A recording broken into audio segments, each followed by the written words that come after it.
बेरोजगार नौजवान को आपने सड़कों के ऊपर बैठा दिया और जब नौजवानों ने पूछा तो आपने कहा पकौड़े बेचो। इस किस्म के एडवाइस आपसे लेने के लिए आपको बनाया था सरकार के अंदर।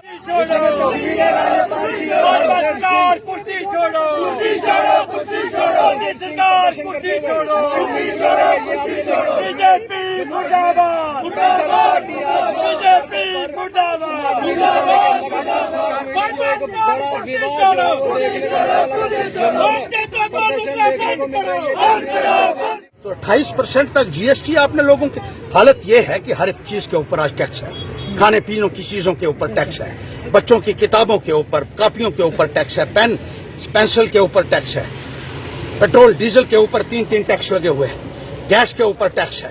आप तो लोगों की खाल उधेड़ रहे हैं।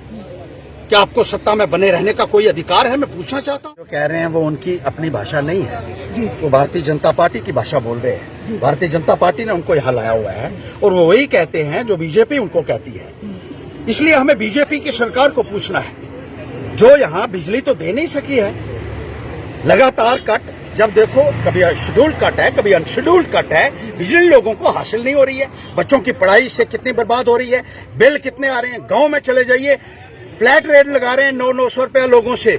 आपका घर में 2 बल्ब जले लगे हैं या 3 लगे हैं, लोगों की लूट हो रही है और आप स्मार्ट मीटर लगाने की बात कर रहे हैं। पहले बिजली तो दीजिए और जो वादे आपने किए उसके ऊपर आप पूरे तरीके से फिसली साबित हुए। आप कहते थे महंगाई की मार बहुत हो गई है।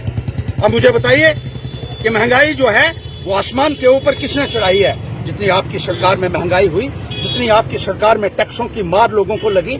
आप अपोजिशन में तो कहते थे जीएसटी जो है वो किसी भी सूरत में लगने नहीं देंगे और जब आप सत्ता में आए तो 28% तक जीएसटी आपने लोगों की हालत ये है कि हर एक चीज के ऊपर आज टैक्स है।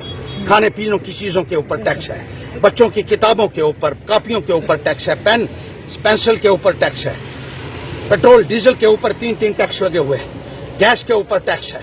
आप तो लोगों की खाल उधेड़ रहे हैं। क्या आपको सत्ता में बने रहने का कोई अधिकार है? मैं पूछना चाहता हूँ। बेरोजगार नौजवान को आपने सड़कों के ऊपर बैठा दिया और जब नौजवानों ने पूछा तो आपने कहा पकौड़े बेचो। इस किस्म के एडवाइस आपसे लेने के लिए आपको बनाया था सरकार के अंदर। ये जवाब आपको जनता को देना होगा और जनता से कहना चाहता हूं कि इकट्ठा हो जाइए, आवाज उठाइए। ये सरकार लोगों को पीस रही है, महंगाई की चक्की में लोगों को पीसा जा रहा है, उनका खून निचोड़ा जा रहा है और ये किसी भी कीमत पर बर्दाश्त नहीं किया जा सकता। कि मुझे लगता है कि अब लोगों को समझ आ रही है कि united we stand, divided we fall. इस बात को समझना होगा और इकट्ठा होना होगा।